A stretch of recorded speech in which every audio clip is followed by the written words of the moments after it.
Allah hər bir kəsin çörəyini yetirsin. Allah hər kəsin ruhsin halal yetirsin. Deyir, Zəfər Savaşından çıxan çörəyi Ceyranın ardınca qaçan aslanın Zəfər Savaşından çıxır çörəyi. Yarasa gündüzlər gizlənir demə, gecənin çatılan qaşından çıxır çörəyi. Hasilat doldurmaz kəm kəsirini, şükür eyləməkdir qəlbin təskini.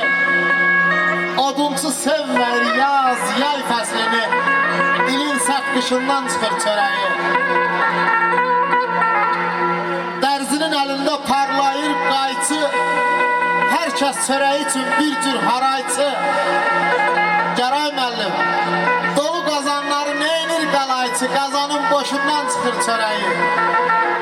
Ya olsun bir tikə, ya qalsın biraz, sənət süfrəsindən çörək qutarmaz.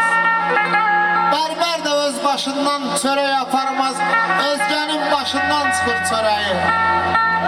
Deyir dənizçini dalğa qapazla, yetməz ağızlara çörək minnazla, Mərsiyə xan ağlayır titrək avazla, gözünün yaşından çıxır çörəyi.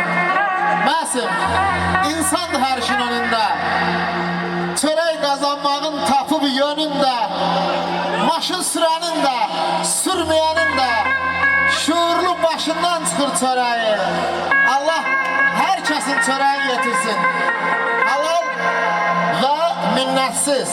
Allah çörəyinizi yetirsin, var olun. Elimizi, obamızı, ay Gəray müəllim, elimizi, obamızı həmişə Allah Teala toylarda görüşdürsün, toylarda qovuşdursun.